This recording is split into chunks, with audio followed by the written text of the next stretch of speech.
Hello, my name is Prem Prakash, age 60, height 5.8. So far as my introduction is concerned, I hail from New Delhi, but really I born in UP, Banaras. My education and everything was in New Delhi. So my language is also UP, New Delhi, Punjabi, Urdu and Bengali also. Because my father was in government servant. He was in custom.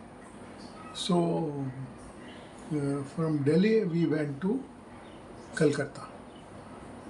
Calcutta for 15 years we were there in Sham Bazaar, Bada Bazaar,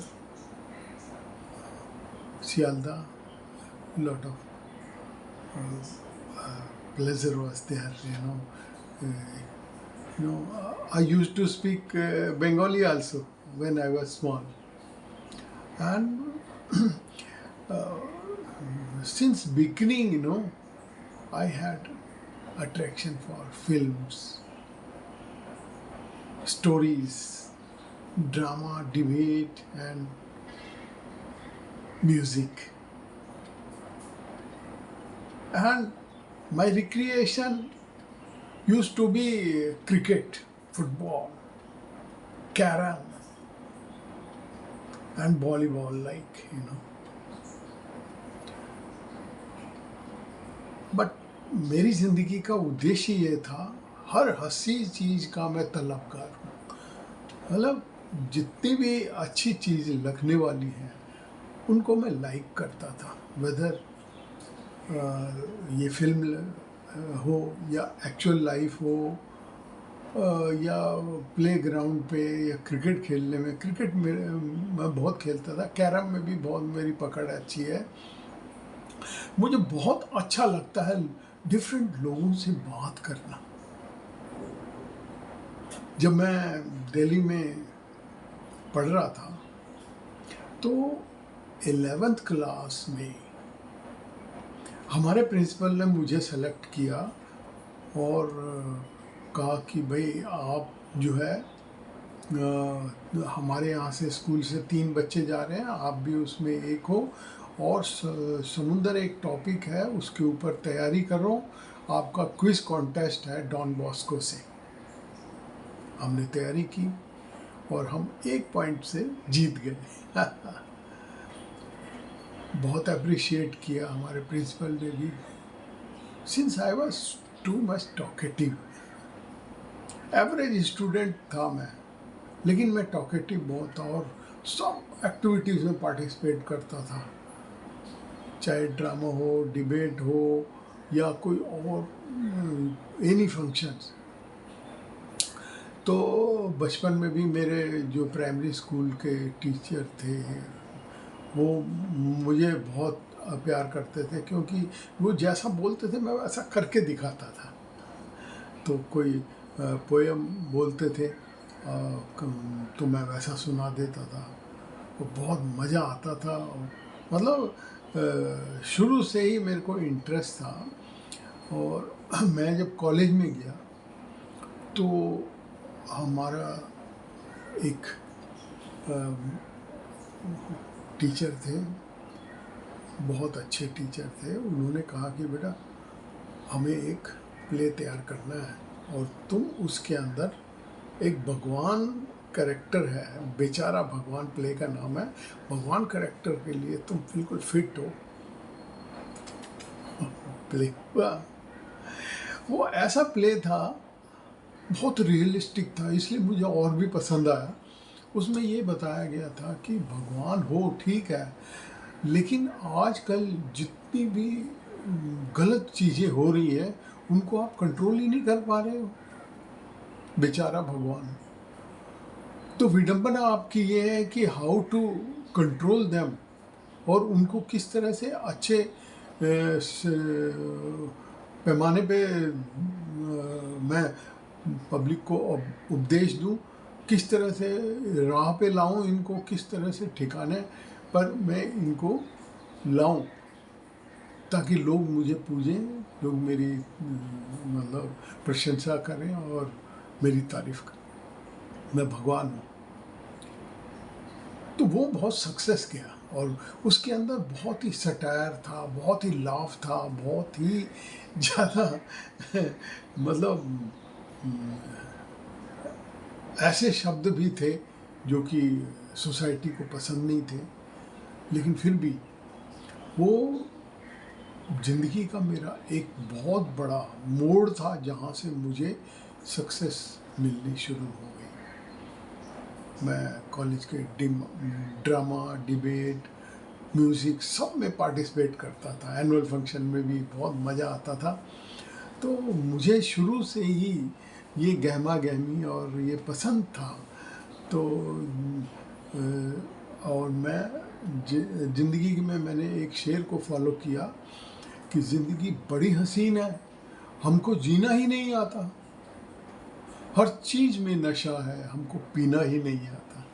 फिर मैंने जो भी चीज़ की, चाहे cricket हो, carrom हो, या कोई भी मतलब खेल हो, वॉलीबॉल हो, या फिर थिएटर लाइन हो, मैं थिएटर में भी घुसा और थिएटर किया मंडी हाउस में, Shri Ram art culture centre में। वहाँ हम कैंटीन में बैठते थे और फिर वहीं से थिएटर की प्लानिंग करते थे और थिएटर किया। उसके बाद मुझे जो है एक ऑफ़र आया और वो ऑफ़र था ऐड का, खेतान फैन का ऐड था, और जिसमें मैं साउथ इंडियन बना था। तो मैं आपको बता दूं कि मुझे लैंग्वेज का बहुत शौक़ है, सब 13-14 लैंग्वेजेस मैं बोल पाता हूँ और मज़े से बोल पाता हूँ, और मैं तमिल भी जानता था और बेंगलोरी, और इस तरह से जो है मुझे बहुत अच्छा लगा और मैंने उसके अंदर तमिल लाने की कोशिश की, जो कि बहुत ही मज़ेदार मतलब मसाला बन गया उनके लिए। उन्होंने कहा कि तो मज़ा आ जाएगा। तो मैं खेतान फैन ऐड के अंदर मैं 3 मंजिल ऊपर से फ़ैन को फेंकता हूँ और मतलब साउथ इंडियन टोन में बोलता, आइयो जी इप्रो आ गया। तो वो जब ऐड आया तो बहुत ही मतलब सनसनी फैल गई, मज़ा आ गया लोगों को और मेरी धूम मच गई और भाई ये कौन कैरेक्टर है, ये बहुत बढ़िया है, ये वो। उसके बाद तो बॉम्बे में रहने का ठिकाना ढूंढना पड़ा, क्योंकि मेरी डिमांड बढ़ गई थी और मैं काम की तलाश में था। मुझे काम धड़ाधड़ मिलने लगा, बहुत काम किया। एकता मैम के 12 सीरियल किए और वहाँ सीरियल से ही शुरुआत हुई थी। पहला मेरा जो सीरियल था वो मेहंदी तेरे नाम की, उसमें डॉक्टर का रोल था, वो भी बहुत अच्छा लगा लोगों को। और उसके बाद तो मैंने बहुत सारे सीरियल किए और बहुत मतलब अच्छे अच्छे सीरियल किए। मैं ये तो नहीं कह सकता कि I was the main character और मैंने बहुत वो किया बहुत, लेकिन मुझे इंटरेस्ट बहुत आया, ख्याति मुझे मिलने लगी। मैं ऐसा राजेश खन्ना जैसे तो मशहूर नहीं था, लेकिन मुझे उसने एक मतलब कैटालिटिक एजेंट जैसे मेरी ज़िंदगी में आ गया, मेरी लाइफ में आ गया, मेरी बॉडी में आ गया और मैं एनर्जेटिक हो गया और मैंने इतना चारों तरफ काम किया, फिल्में की, ऐड फिल्म की, वेब सीरीज़ की, सब तरह का काम किया और ज़िंदगी में कभी भी हार नहीं मानी, लगा रहा मैं। और मतलब मैं लकी भी था, कह सकते हो आप, कि मैं मतलब करता था और काफ़ी जगह सेलेक्ट हो जाता था। एक किस्सा था, मैं आपको बता रहा हूँ कि ऐड की दुनिया का एक बहुत मुझे बड़ा आश्चर्य भी हुआ और अच्छा भी लगा।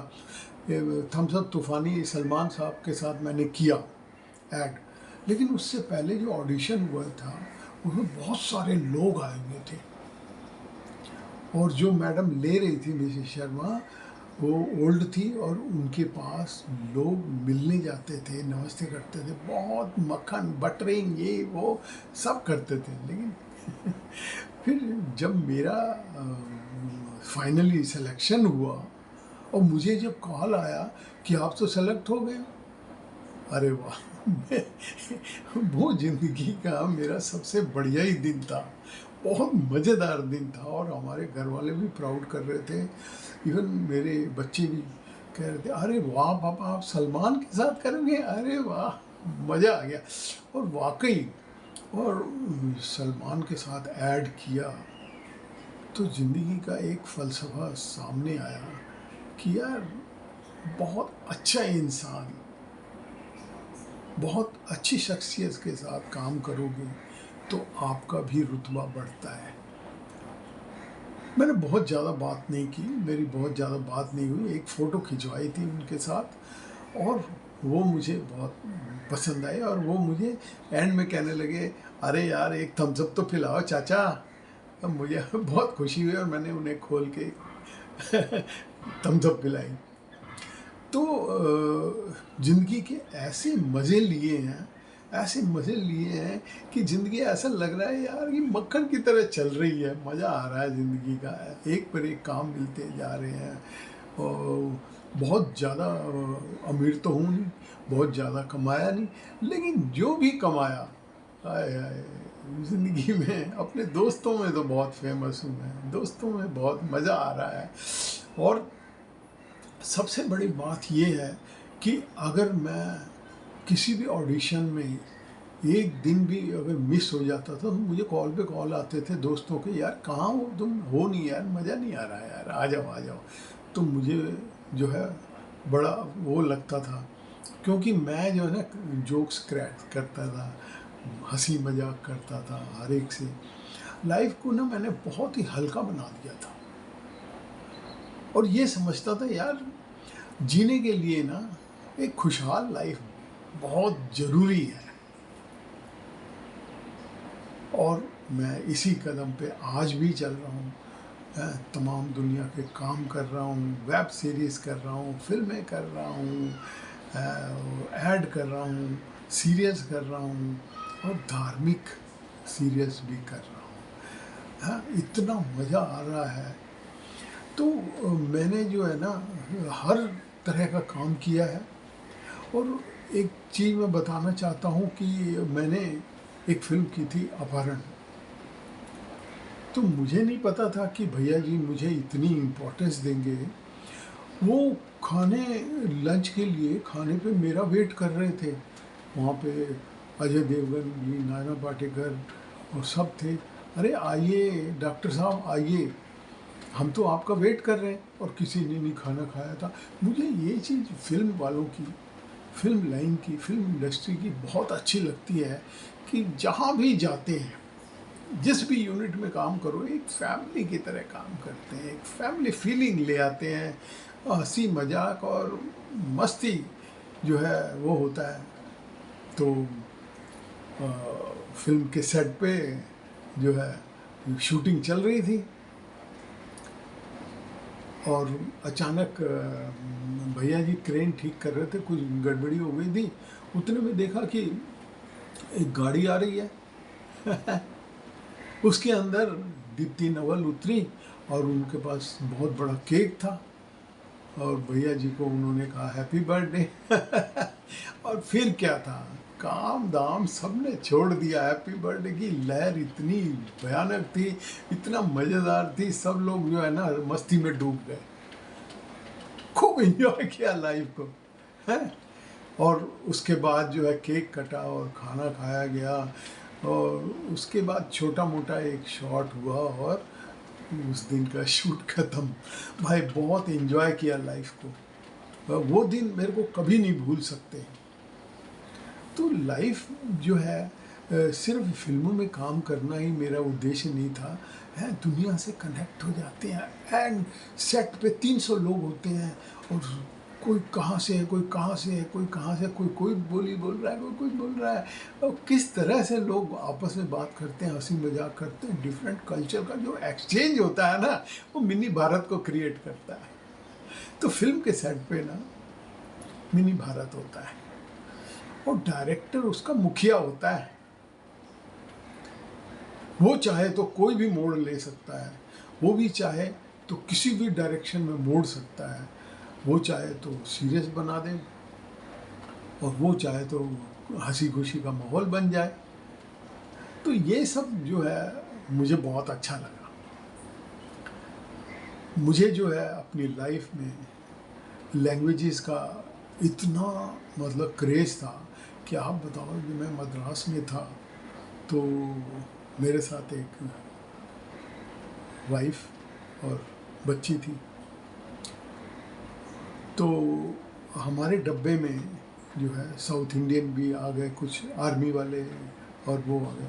तो शुरू में मुझे ऐसा लगा यार हमारी प्राइवेसी वो होगी तो अच्छा नहीं लग रहा। लेकिन बात करते रहे मेरे को तमिल आती थी, मैं उनकी बातों को समझ रहा था, बहुत अच्छा भी लगने लगा, उनसे मैं बात करने लगा। थोड़े दिन में हम घुल मिल गए और हमें जो है दिल्ली उतर के दूसरी ट्रेन भी पकड़नी थी। तुम बच्चे का सामान बहुत होता है, जो गोद का बच्चा होता है उसका सामान बहुत होता है, तो वो सामान प्लस हमारे सामान, बहुत सामान था। लेकिन जब हम बातें करने लगे ये कैसे क्या होगा ये वो, तो हमारे साथ से जो मिलिट्री के लोग थे, जो तमिल के लोग थे, उन्होंने मेरे को रोने पर मजबूर कर दिया। कहने लगी परवाइल्ले सर नांद मैं हूँ। और जैसी स्टेशन आया उन्होंने कहा आप अपने बच्चे को संभालो, हम आपका सामान संभाल के रख देंगे। और उन्होंने ऐसा ही किया। हमने अपनी बेटी को संभाला, वाइफ को मैं लेके गया, हम भाग भाग के गए और हमारा सामान हमसे पहले पहुंचा हुआ था। This is the magic of language. ये रेयर मोमेंट थे हमारे अपार्ट फ्रॉम आवर लाइफ। तो जिंदगी ये ना बहुत हसीन है, हमको ही जीना नहीं आता। हम लोग समझ नहीं पाते कि जिंदगी क्या है। अगर उसके अंदर डूब जाए, रस लें, उसका मजा लें, सबसे प्यार से रहें, उनकी भाषा सीखें, उनको अपना कल्चर बताएं, तो ज़िंदगी बड़ी आसान हो जाती है। सब भाई होते हैं, विश्व बंधुत्व की भावना जाग जाती है। आज मैं बॉम्बे में रह रहा हूँ, कोई रिलेटिव नहीं है हमारा, लेकिन सब रिलेटिव जैसे ही हैं। सोसाइटी में नीचे उतरो तो कितने लोग नमस्ते करते हैं। कोई सामान भारी लेके आओ तो यंग लड़के पकड़ लेते हैं, कहते हैं सर हमें दीजिए, हम आपको छोड़ देंगे। इतना अपनापन है। तो क्यों सोचते हैं लोग कि हमारे रिश्तेदारी होने चाहिए, भाई होने चाहिए, हमारे ब्लड रिलेशन है। पूरा देश तो हमारा परिवार है।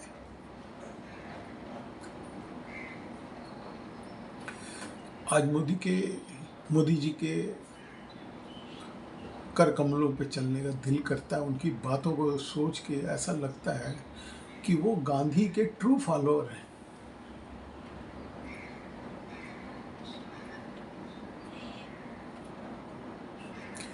और हम उनके। तो बड़ा आदमी ऐसे ही नहीं बन जाता। बड़प्पन के कुछ गुण होते हैं उसके अंदर जो इनबिल्ट होते हैं, हमारे खून में आ जाते हैं और वही हमें बड़ा बनाते हैं।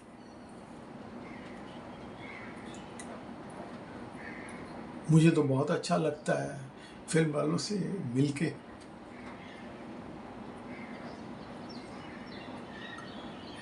बहुत ही अच्छा एक्सपीरियंस, स्ट्रेंज एक्सपीरियंस भी होते हैं कभी कभी।